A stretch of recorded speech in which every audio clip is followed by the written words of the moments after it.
최장한님, 손해배상 청구는 다친 날부터 3년 이내 청구하는 건가요? 예, 원칙적으로 사고일로부터 3년 이내에 청구를 하셔야 됩니다. 다만 근데 사업주에 대해서는 그 기간이 더 늘어날 수가 있어요.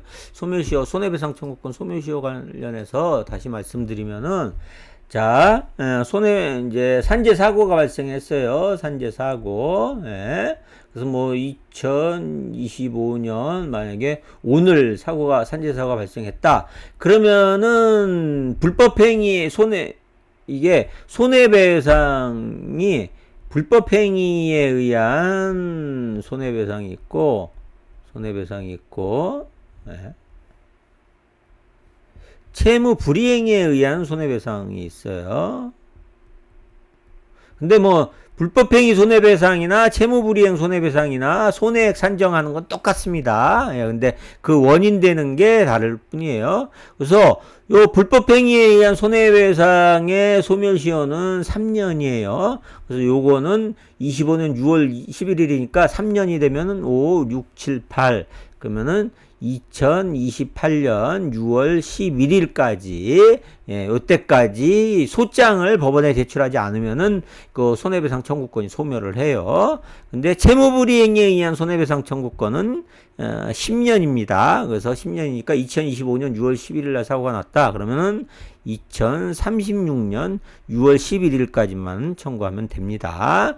그러면은 그 모든 손해배상 청구는 불법행위 손해배상이나 채무불이행 손해배상이나 손해액은 똑같다 그러면은 3년 넘어서 10년 될 때까지 기다려도 되는 거 아니냐 하는데 그 적용되는 저기가 달라요. 그래서 불법행위에 의한 손해배상은 모든 불법행위자에게 다 적용돼요. 그래서 사업주 그다음에 도급인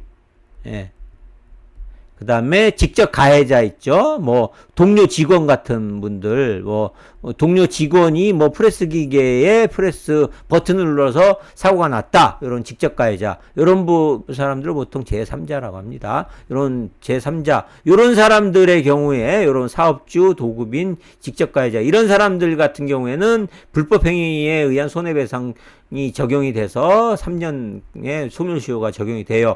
그래서 3년이 넘어가면은 이 사업주 도급인 직접 가해자에 대한 불법행위 손해배상 청구가 안 돼요. 그런데 채무불이행에 의한 손해배상의 경우에는 사업주만 해당이 돼요. 사업주, 나와 근로계약을 맺은 이제 사업주 회사, 여기만 해당이 돼요. 그래서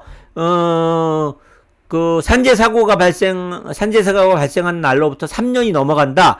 그러면은 사업주에 대한 불법행위에 의한 손해배상 청구권 없어지지만 사업주에 대한 채무불이행에 의한 손해배상은 그대로 남아 있어요. 그래서 그 사업주에 대해서는 3년이 넘어가더라도 손해배상을 청구할 수 있어요.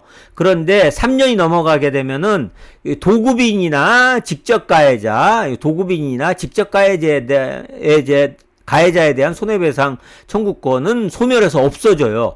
예? 그래서 이 사람들에 대해서는 채무불이행에 대한 손해배상 청구를 할 수 없기 때문에, 그래서 되도록이면은 요런 도급인이나 직접 가해자도 피고를 해야 되기 때문에 되도록이면 산재 사고 발생일로부터 3년 이내에 손해배상 청구를 하는 것이 하는 것이 좋다라고 하는 거예요. 그런데 어떤 사정으로 3년이 넘어갔다고 하더라도 도급인이나 직접 가해자에 대한 손해배상 청구를 할 수 없어도 사업주에 대한 손해배상 청구는 채무불이행을 이유로 청구를 할 수 있다. 이렇게 알고 계시면 될 것 같습니다.